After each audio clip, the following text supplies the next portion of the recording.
Donc, on va commencer avec la première petite thématique aujourd'hui. La semaine passée, on a regardé les matériaux. On a appliqué des textures, mais c'était quand même assez des textures deux dimensions, dans le sens qu'on ne rajoutait pas plus d'informations au niveau formel de notre objet. C'était plus comme, voici un objet, maintenant il est en bois, ou voici un objet, maintenant il est lustré, ou peu importe comme ça. Donc là, on va y aller un petit peu plus avec des textures, mais 3D. Donc, comment qu'on est capable de partir avec un volume relativement simple, puis de lui rajouter des détails sans trop se forcer la nénette. Parce que c'est tout le temps ça un peu, hein? On a du croquis, mais on ne veut pas tomber nécessairement dans le dessin ou l'illustration, qui serait comme des coches encore plus. T'sais, on parlait d'un niveau 1, niveau 2, que c'est quand même relativement rapide. Puis là, on va dire de l'illustration, ça serait peut-être comme un niveau 5, là, comme on raffine, on re-raffine, après ça, on s'assure que toute la perspective est bonne. On veut faire de quoi qui est photoréalistique, mais c'est pas ça en fait notre but, nous, c'est vraiment de travailler rapidement, garrocher l'idée, regarder si elle est bonne, après ça, passer à autre chose. Donc, c'est un petit peu ça, la genèse de ça. Puis aujourd'hui, la leçon qu'on va regarder, c'est comment on est capable d'utiliser l'espace négatif. L'espace négatif de notre côté. L'espace négatif d'un dessin, c'est super simple, c'est les ondes noires. Fait que si je fais un carré noir ici, ben, ça peut représenter plein de choses. Puis c'est là aussi pourquoi qu'on appelle, en graphisme, on utilise beaucoup le principe de l'espace négatif dans les logos pour jouer un peu avec qu'est-ce qui est en avant, qu'est-ce qui est en arrière. Si vous vous rappelez, des fois, il y a comme des photos sur Internet que ça ressemble à deux vases, mais en même temps, c'est deux personnes qui se regardent. Puis là, on ne sait pas est-ce que c'est un vase ou est-ce que c'est deux personnes en noir. Il y a comme ces deux côtés-là que notre cerveau a comme de la misère à accrocher, mais c'est un peu ça l'espace négatif. Donc, fait que c'est un petit peu dans ces zones-là qu'on va essayer d'aller chercher. C'est vraiment utile en dessin. La semaine passée, quand on dessinait des sacs à dos, puis je trouvais que le profil, la silhouette était pas super belle. Puis après ça, je repassais avec mon Sharpie, puis là, j'y enlevais de la matière, puis je le faisais un peu plus à angle vers le bas. Mais c'est un petit peu ça. Je créais un flou entre, vu que ma ligne était quand même assez épaisse, entre est-ce que mon objet est à l'extérieur des lignes noires, est au milieu, ou est à l'intérieur. Généralement, notre œil va s'accrocher à l'intérieur, donc à ce qui est blanc. Fait que c'est là que l'espace, encore là, négatif, peut être super utile pour monter rapidement des volumes ou montrer des textures qui sont généralement longues à dessiner. Donc, je vais vous montrer quelques petits exemples. Puis le premier, on va le faire en deux dimensions. Ouais. Fait qu'on va dire qu'on voudrait faire un genre de comme plein de cylindres avec des diamètres différents empilés. Un petit peu comme ça ici, mais comme si j'avais cet élément-là, mais 3 ou 4 fois, un par-dessus l'autre. Un peu comme une pièce d'échec qui aurait été faite sur un tour à métal ou je sais pas quoi. Ben, souvent, on va dire, ben, nous autres, notre réflexe serait de, ah, ben, ok, je vais me faire un morceau de même en 2D. Puis là, je vais dessiner ça comme ça. Ok, ça c'est cool. Là, je m'en vais de l'autre bord, puis là, ah non, j'ai pas fait ma bonne division. Ah shit, il n'y a rien qui est égal. Puis là, on dirait que c'est plus comme un arbre à cames de.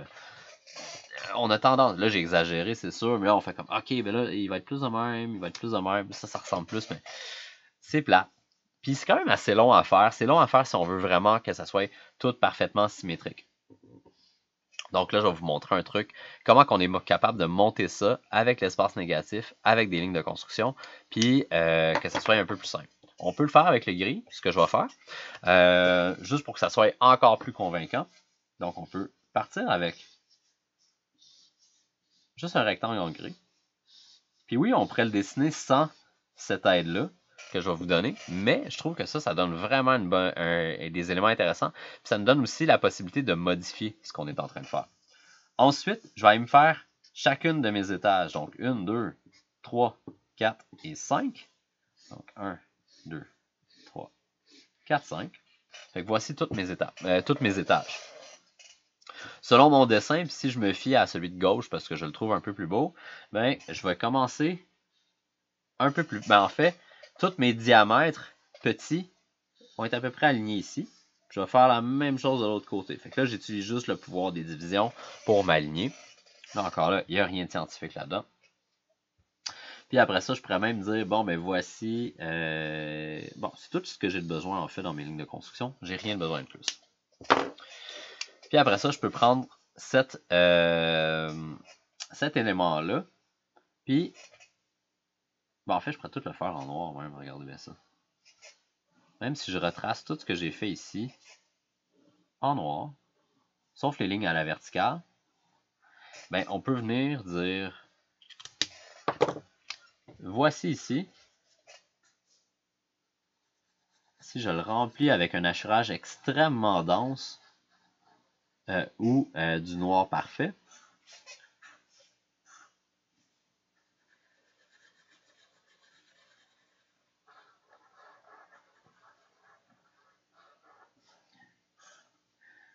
voici ma forme qui va apparaître. Fait en fait, ce que j'ai pas dessiné l'arbre de diamètre un peu, qu'on pourrait dire, mais j'ai juste dessiné 6 petits carrés noirs. On va le voir tranquillement apparaître. Ça a l'air super anodin, mais c'est vraiment puissant. Parce que surtout, on peut utiliser... Oups, ah merde, je viens de faire une ligne dans la mauvaise place. On va faire un reflet là, ça paraîtra plus. Des fois, on se trompe. Et voilà, comme ça. Fait mis à part cette ligne dégueulasse là que je me suis trompé, ben déjà on voit que tous nos diamètres ont apparu magiquement. Mais ce qui est vraiment le fun avec cette technique là, c'est que si on va dire je veux rajouter un chanfrein, donc un coin en biseau sur la surface supérieure ici, ben je peux juste faire deux petites lignes comme ça, je vais les relier, puis je peux remplir les coins, puis ça vient un peu d'updater ma forme. On voit que le haut est rendu maintenant chanfreiné. Ici cette ligne là, on peut la foncir un tout petit peu parce qu'elle reçoit, parce qu'elle divise deux surfaces. Puis ceux en dessous, ben généralement on considère que la lumière vient d'en haut. Fait qu'on pourrait la mettre un peu plus foncée, ce qui va simuler un peu l'ombre. Puis on commence à voir un peu le volume apparaître. Comme ça ici. Puis on pourrait même exagérer cet effet-là en faisant une petite ligne parallèle en dessous de ces deux éléments-là. Puis on vient faire un hachurage léger.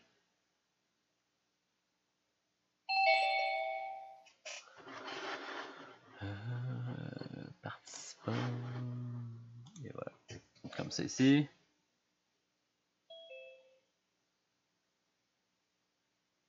Comme ça ici. Fait qu'on voit déjà qu'il y a beaucoup plus de dimensions à mon dessin. On peut rajouter notre ligne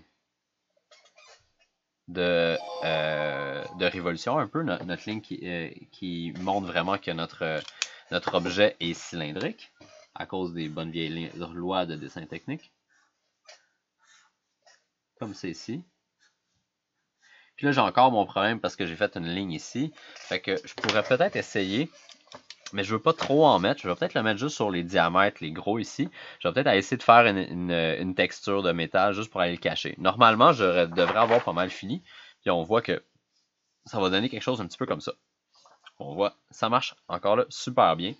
Comme qu'on le voit, là on va dire que je vais aller camoufler ça.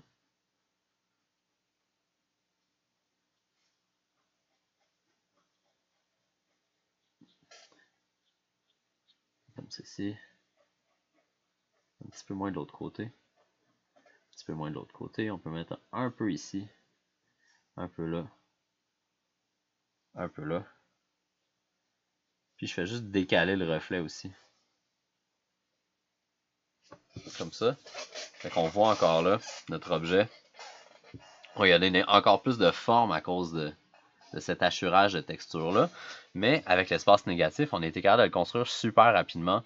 Puis encore là, ce truc-là va être vraiment utilisable avec quand on va travailler avec des feutres, avec les feutres touch, avec les autres valeurs, on va être capable d'aller jouer avec les profondeurs sans nécessairement faire du 3D.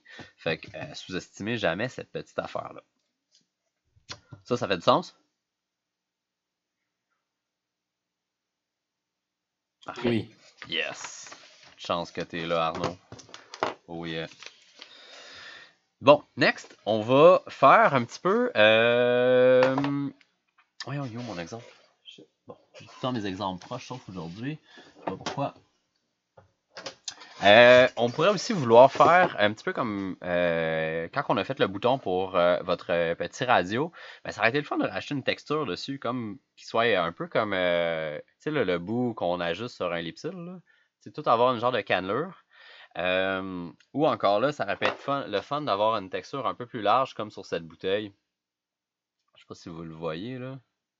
On a vraiment comme une texture longitudinale sur le cylindre. Je vais vous montrer une façon de faire ça super rapidement, beau, bon, pas cher, en utilisant encore un peu les mêmes principes. Ça, c'est si mon autre, mon autre démo, c'était la démo Pringles, celle-là, c'est la démo Reese. Ça va vraiment un peu vous donner un peu la même texture qu'un chocolat Reese. Ça tombe bien que c'est à l'Halloween. Fait qu'on va juste se faire. Moi, je vais me faire 2 cylindres. Je vais en faire un qui est un petit peu conique, juste pour vous montrer un peu la différence. Je vais en faire un qui est le plus droit possible. Je vais y aller directement au noir parce qu'il me reste quasiment plus de gris touch. Puis j'aurais aimé ça pas aller au Mar de Sœur la semaine prochaine. Donc j'essaie de me le garder un petit peu pour le faire toffer. Donc, je vais me faire juste un cylindre comme ça ici. Puis dites-moi là si vous voyez trop ma tête parce qu'il faut que je me tienne plus droit. Puis c'est ça. C'est pas par méchanceté.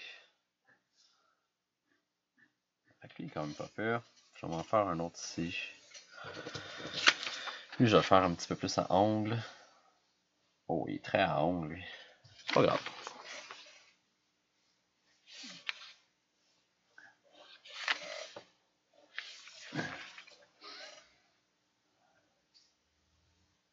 Je vais juste aller mettre un petit peu plus de foncé sur mes lignes.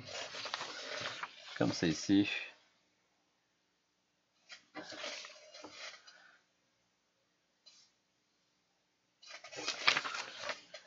Comme c'est ici. Je ne sais pas trop l'écraser. Et voilà, comme ça. Parfait. Puis si je me fais juste un cercle à côté pour être un petit peu plus explicite, on va aller essayer de se faire une texture. Là, je vais la faire immense, là, juste pour que vous puissiez bien la voir à la caméra. On va se faire une texture un petit peu comme ça. Donc vraiment juste comme un rectangle qu'on vient enlever, un tout petit rectangle dans notre affaire. Fait que là, si on va dire je fais des multiplications, mais on va se ramasser peut-être avec 4. Potentiellement peut-être même 8, comme ça ici. Je vais les faire un peu plus petites sur le dessin, vous allez voir là. Ça va être un petit peu plus subtil. Ça va ressembler comme un genre d'engrenage. Ben, à cette grosseur-là, ça ressemble un peu à un engrenage. Fait que là, il faut regarder quelques petits éléments. Ouais, je vais m'en remettre droit. Si on regarde cet objet-là, puis on dit que, encore là, mon angle de vue, c'est la flèche. Bien, à l'avant, on va voir 2 lignes. Puis ceux dans l'arrière, ils devraient être pas mal à la même endroit. On pourrait mettre un petit peu d'angle puis voir les 2 lignes, mais c'est pas grave. Ici, on va en voir 3. Fait que ça va être ces 3 lignes-là qu'on va vouloir représenter pour bien simuler cette texture-là.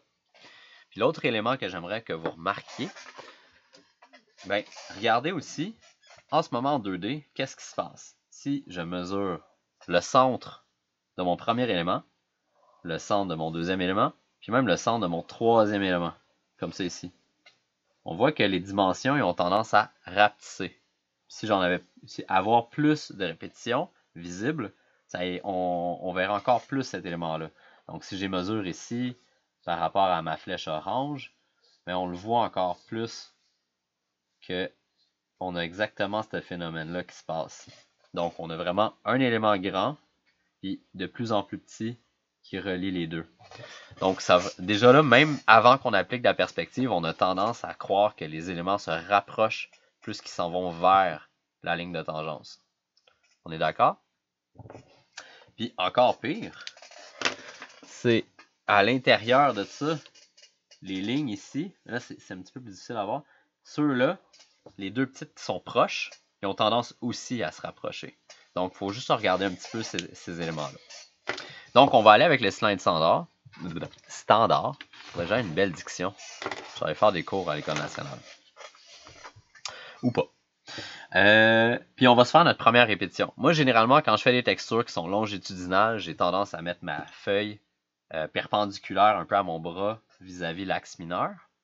Puis je me mets parallèle comme ça. Je vais aller créer ma première division. puis je vais faire tout un côté, puis après ça, je vais essayer de répéter la même affaire de l'autre bord. C'est un peu ça ma technique, je trouve que ça marche relativement bien. C'est ça. Donc ici au centre, je vais me donner juste 2 lignes parallèles. Quand même assez simple. Essayez de les garder en ligne de construction, comme ça vous allez avoir un peu plus d'espace pour travailler. Ensuite, pour ma deuxième, je vais la faire à une certaine cadence, une certaine distance, mais mes 2 lignes, je vais essayer de les rapprocher légèrement. Pas trop, juste pour donner un effet de perspective encore là, puis donner aussi l'effet que la texture a tendance à rotater, oui c'est un terme, vers l'arrière. Fait que les lignes ont tendance à se rapprocher. Exactement comme mes doigts. Si vous voyez, je les bouge pas, mais je les tourne. Mes deux doigts ont tendance à se rapprocher parce qu'on change l'angle de vue. Donc, moi, je vais mettre ici, 1, 2, un peu plus proche. Puis encore la même chose vers l'arrière. Donc, encore plus proche. Puis ma répétition, encore plus proche aussi. Fait que ça m'en donne 3. La quatrième est pas mal perdue dans la tangence. Fait que je vais juste me faire un tas de lignes là, puis c'est pas super important. Je vais maintenant essayer de faire exactement la même chose de l'autre côté. Donc, 1, 2, 1, 2. Celle-là, on va l'avoir juste un petit peu plus. Ça va me donner quelque chose comme ça. Si on regarde dans un cône, la différence, c'est que ma texture devrait suivre la forme. Fait que ma première est pareille. Elle est droite, comme ça. Un petit peu d'angle à l'intérieur. Puis plus je vais aller vers le côté, plus que je vais avoir comme un effet d'éventail, exactement comme mon crayon ici. Je vais avoir tendance à tourner ma répétition de ligne comme s'il y avait un point de rotation juste à l'extérieur de la caméra. Comme ça. Ça va faire la même chose vers l'autre côté. Donc ici, je vais la faire un peu plus proche. Mais vous voyez que j'ai changé l'angle. J'essaie de compenser parce que je veux commencer perpendiculaire, parallèle à mon axe mineur, puis je veux finir parallèle à ma tangente. Comme c'est ici. Je vais faire la même chose au bord. Elle est un petit peu trop proche, mais c'est pas grave, ça reste un croquis. Oh, beaucoup de cheveux. On voit tes cheveux, Félix. Oui, parce que je suis vraiment passionné, fait qu'il faut que je m'approche. Mais je travaille vraiment fort pour ma posture, parce que sinon, dans 20 ans, je vais avoir de la misère. OK. Mais je pense que vous voyez mieux de même, je pense, de cet angle-là. Fait que, tu sais, je vais m'habituer. OK. Fait qu'on a notre setup comme ça. Deuxième étape. Donc, première étape, on se fait toutes nos lignes parallèles primaires. La deuxième étape, en fait, les 2 prochaines étapes, on va les faire dans l'ordre que vous voulez. Moi, j'aime bien tout de suite aller rajouter la 3e petite ligne ici. Donc, comme qu'on le voit, quand on va vers la droite, la petite arête ici à l'arrière est proche de mon point droit. Puis quand on va vers la gauche, elle est proche de mon point gauche. Fait que ça fait quand même un peu de sens. Fait que je vais retourner ma page de bord. Puis je vais dire, ici je fais une double ligne. À l'arrière je fais une double ligne. Puis dans le tas là-bas, c'est perdu. La même chose exactement miroir vers l'intérieur, vers le côté gauche. Je me fais une double ligne. Une autre petite double ligne. Et ici est perdue. Je peux exactement faire le même pattern. Comme c'est ici. Oh, elle est vraiment trop simple, mais c'est pas grave. Ça paraîtra pas. Comme c'est ici. Et comme ça. Pour vrai, à date, ça marche bien. On le voit un peu. On le voit un peu l'effet qu'on devrait commencer à y croire. Là, c'est là qu'on va rajouter la magie, ce qui veut dire l'espace négatif. Fait qu'en bas de chaque texture, je vais aller dessiner de façon non précise, juste un rectangle noir. Pour simuler, en fait, pour dire à notre œil, il n'y a pas de matière, là. Puis ça peut être un blob, là, ça peut être vraiment juste un dépôt d'encre, puis ça va fonctionner. Normalement, là, plus que vous allez le regarder de cette façon-là, plus vous allez croire dur comme fer qu'il n'y a plus de matière. Ça va vraiment vous donner l'effet cannelure comme un Reese. Même chose en bas. Puis n'oubliez pas de colorier le bon. Il faut vraiment dire ça c'est profond, ça c'est haut, ça c'est profond, ça c'est haut, ça c'est profond. Un peu comme ce qu'on a fait avec le contreplaqué. Pour vrai, ça marche bien, hein? Maintenant, il faut faire l'arrière. Là, il y a une façon scientifique, puis il y a une façon vraiment facile, puis il y a une façon un peu intermédiaire. La façon facile, c'est d'y aller un peu au hasard, puis puis faire un genre de pointillé qui vient simuler cette même texture. C'est là qu'on voit que l'œil humain est très, très, très paresseux. Parce qu'en ce moment, à l'arrière de mon élément, j'ai 1, 2, 3, 4, 5, 6, 7, 8, 9 répétitions. J'en ai à peu près 5 qui est visible. C'est à peu près impossible que j'aille cette cadence-là. Mais vu que j'ai juste fait des petits pointillés comme ça, on croit dur comme fer que ma répétition est égale tout autour. On est trop lazy en tant qu'œil humain pour aller compter tout ça. On fait juste comme, il y a une répétition tout autour, puis on croit que tout est symétrique. Wow! Ça c'est cool. Niveau 1 va super vite, on est capable de faire ça. La deuxième, ça serait de se créer une ligne des lignes de construction avec un centre. Je vais dire ça c'est mon carré. Après ça, dire OK, un X, ça. Puis là, je dis, bon, ben j'ai une répétition ici, là. Ça va m'en donner 8. J'en veux 16, ben je vais aller faire ça ici. Et si j'en veux plus, ben je vais continuer à en rajouter. Moi, j'aime pas celle-là parce que c'est ben trop long. Par contre, si vous voulez faire quelque chose d'un petit peu plus scientifique que celle-ci, on peut prendre une texture comme ça ici, puis on va dire s'en aller vers notre point de fuite qui n'existe pas, ben qui est là, mais qu'on ne sait pas exactement il est où. Puis on vient faire un point, on s'en va en avant, on s'en va, puis après ça, on traverse notre ellipse. Ici, on fait la même chose. Là-bas, oh, ouais, arrêtez peut-être un petit peu plus là-bas, mais c'est pas grave. Puis après ça, je vais aller faire les deux plus au niveau de la tangence. Fait que ça, je le trouve un peu plus scientifique, puis ça marche quand même assez bien, parce que c'est un petit peu mieux réparti, mais comme je vous dis, le commun des mortels verra même pas la différence entre ça et ça, parce qu'on va le regarder extrêmement vite. Puis pour vrai, là, on pourrait dire qu'on a fini notre job. Mais, il y a quelques années, j'ai vu un élève qui avait fait ça, puis c'était selon moi une erreur, mais finalement, je trouve que ça lie beaucoup, puis ça l'aide beaucoup à la compréhension, c'est que on va venir répéter le genre de switch de noir, mais au niveau de l'ellipse en haut. Puis, c'est pas de la vraie lumière. C'est pas vrai, ça. Mais je trouve que c'est très. Ça l'aide ça aide la convaincure, qui est encore un terme en passant. Ça va vraiment aider encore là à vendre la sauce. Puis s'assurer que tout le monde comprend bien la même chose. Mais c'est pas photoréaliste. C'est un effet, théoriquement, c'est un effet qui marche. C'est comme un effet optique. Comme s'il y avait une fausse réflexion qui se ramassait là.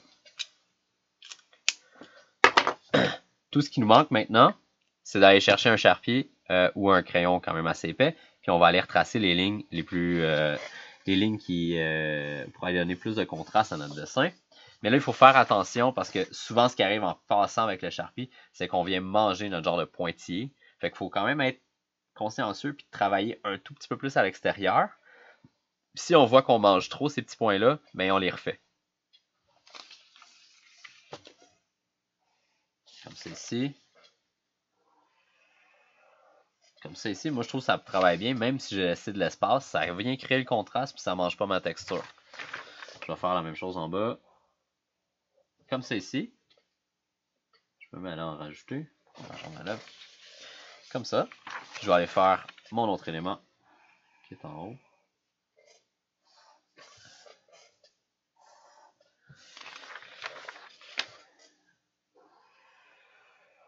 Et voilà.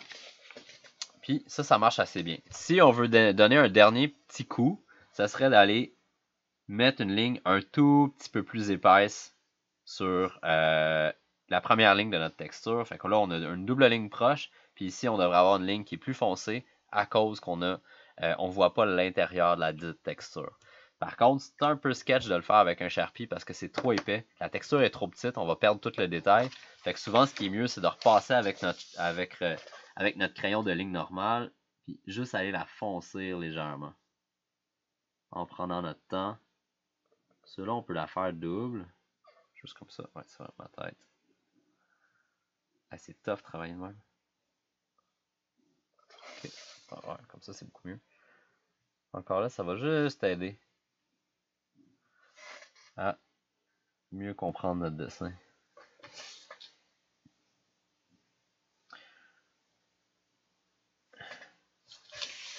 Et voilà. Quand même assez simple. Puis pour vrai, c'est vraiment le fun de faire ça, là. Moi, j'adore ça, là, comme travailler des petits boutons comme ça, là. Je pourrais travailler dans une usine de boutons de stéréo, puis je pense que j'aurais vraiment beaucoup de plaisir pendant des années et des années, même si c'est vraiment ridicule à faire. C'est vraiment quelque chose comme, pour vrai, c'est le fun à faire. Ça fait que donc, même quand vous faites plein d'ellipses, on pourrait juste rajouter des textures aussi dessus en se créant des cylindres, puis ça pourrait vous pratiquer encore là un peu. Puis ça reste aussi que ça va vraiment vite à faire. On peut aller habiller ce 10 boutons très très rapidement. Fait que si je travaille juste avec un Sharpie, ben, je peux aller faire ma première ellipse, ma deuxième ellipse.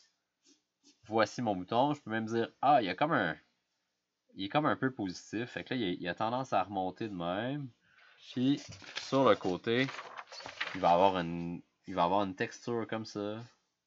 Pas beaucoup, juste comme ça. Là, je vais aller installer ma deuxième ligne, Là, je vais la faire double.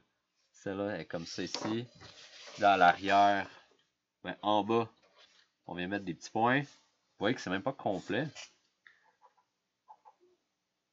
Ici, on va les voir. Ici, on va les voir.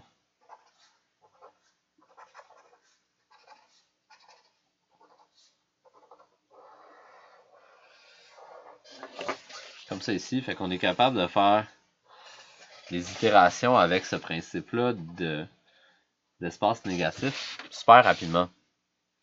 Fait que c'est vraiment ça qui est le fun et qui est puissant. On pourrait même dire, ah, le haut est un tout petit peu plus rond qu'on le pensait. Je sais pas pourquoi. Ça ressemble à un muffin, mais c'est pas grave. Donc, super le fun comme ça à travailler comme petit élément. Le dernier que je veux vous montrer dans la même trame, ça va être un peu long, c'est pas grave. C'est des louves. Là, pas la femelle du loup, bien sûr. Là, je veux parler un petit peu plus d'aération. Un petit peu si vous allez dans votre salle de bain puis il y a un calorifère, généralement, il y a ce genre d'élément-là. C'est comme un panneau de métal, puis là, ils ont été punchés, puis tout le métal est comme juste viré un peu à ronde, comme ça. Ou si vous regardez sur une console de jeu, genre un Xbox, tout ça, ben, il y a encore la même affaire. Il y a une genre de texture pour faire rentrer l'air ou sortir l'air. Puis là, on veut pas voir l'électronique à l'intérieur, fait qu'à la place de juste faire des trous, des oblongs, ben, on vient mettre du plastique un petit peu à 45 degrés pour aller faire une obstruction visuelle. Fait que là, je pense que fait que c'est quand même assez le fun à faire. Puis encore là, des détails d'aération comme ça, il y en a quand même beaucoup sur les produits. Donc, c'est assez intéressant à faire. Fait que je vais me faire un petit plan ici. Je commence à manquer de place sur ma page, mais ça va être cool. Je vais me faire un plan dans la perspective pour aller installer ce type d'élément-là, comme ça ici. Puis, juste pour être encore plus clair, la vue 2D va ressembler un peu à ça. Donc, on va avoir notre plan. Après ça, à l'intérieur, un genre de fenêtre. Puis, il y a comme des petits panneaux de métal à 90 degrés. Comme ça ici. Fait que là, on va aller essayer de faire ça avec le minimum de lignes puis le minimum d'utilisation de la perspective. Pourquoi? Parce que c'est long faire la perspective, vous l'avez vu. Fait qu'on va essayer de faire ça rapido presto, puis on va encore utiliser la magie de l'espace négatif. Juste pour prendre un peu plus de temps, je vais utiliser mon crayon touch pour me faire mes 4 lignes qui vont délimiter mon espace de travail. Donc, 1, 2, 3 et 4. Comme ça ici. Maintenant, je vais aller tracer d'une seule ligne. Je ne ferai même pas 2 lignes avec mon crayon gris parce qu'il est trop gros. Je vais aller tracer mes 3 séparations ici comme ça. Puis je vais utiliser ma ligne noire pour me créer ma marge de métal un petit peu comme l'épaisseur de ce panneau-là. Donc, je vais aller dire, bon ben j'en ai un au centre, à peu près là. J'en ai un au début. Puis j'en ai un à la fin. Ils sont toutes verticales, bien sûr.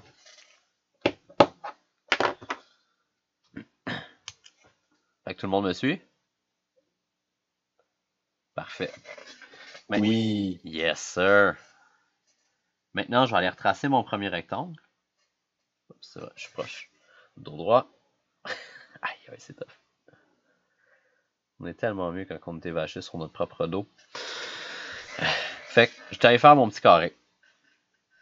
Ensuite, je vais aller tracer la tranche de ces lames de métal-là. Fait que je vais aller faire une ligne à l'avant de mon gris, une ligne à l'arrière, pour chacune de mes 3 lignes. Puis je vais essayer, mais c'est vraiment tough parce que c'est petit, de faire en sorte que chacune des lignes des doubles lignes soit légèrement plus proche, plus je vais vers l'arrière parce qu'on a une certaine réduction dans l'épaisseur. À cause de la perspective, bien sûr. Fait qu'ici, je vais y aller un peu plus large, comme ça. Le deuxième, à peu près comme ça. Puis le troisième, très rapproché. Si vous ne réussissez pas ça, c'est pas grave. C'est plus l'esprit qui est important de ça. Fait en ce moment, on voit un peu, mais il manque encore du détail. Il nous manque notre profondeur, comme le petit panneau de métal qui est ici, là, il devrait faire comme quick. Il devrait aller vers la perspective. Fait qu'on va se dire que notre perspective est à quelque part par là-bas. Avec notre flèche.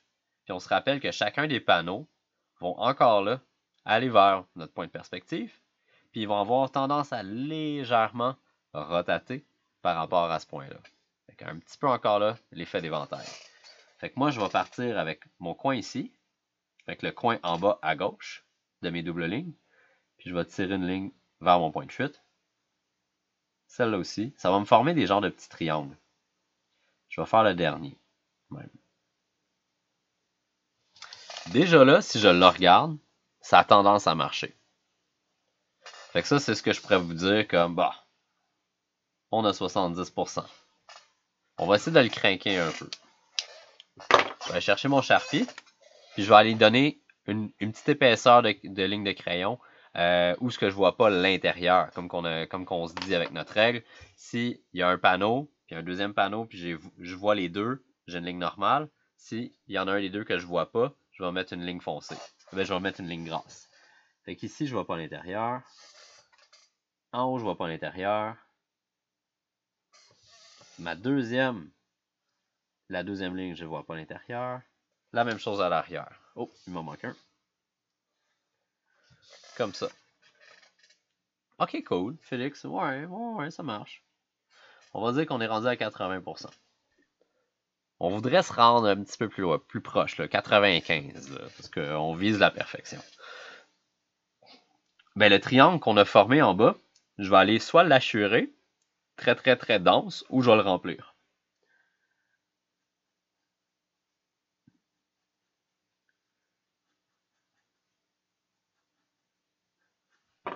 Et voilà. Là, pour vrai, on devrait tous le voir.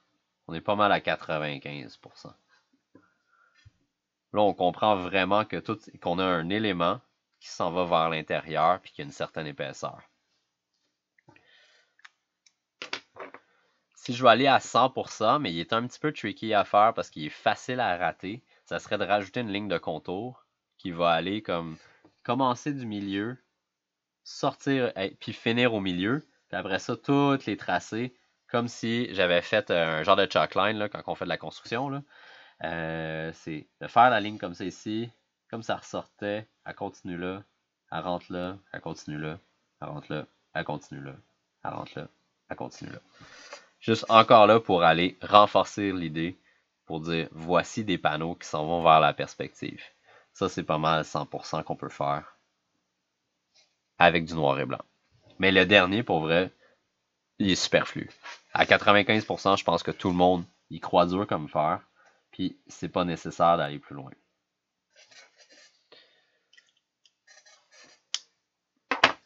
Quand même cool, hein? C'est facile à monter, puis l'effet est vraiment là. Puis après ça, on peut combiner un peu les deux parce qu'on peut faire un effet de louve sur une surface cylindrique. Un peu comme le vieux Mac Pro là, qui ressemble à une poubelle. Là. Ben, il y a des louves comme ça sur le côté. Puis je pense que le speaker d'Apple aussi a à peu près le même détail. Fait qu'on peut s'imaginer qu'on a encore cet élément-là qui fait la rotation. Ça pourrait être des louves qui sont toujours parallèles, fait qu'ils coupent comme ça. Ça pourrait aussi qu'ils fassent la rotation. C'est un petit peu plus difficile à monter, mais en regardant des objets qui ressemblent, vous allez être capable d'émuler ce type de texture-là. Ça rajoute encore là beaucoup au niveau de détail de votre dessin.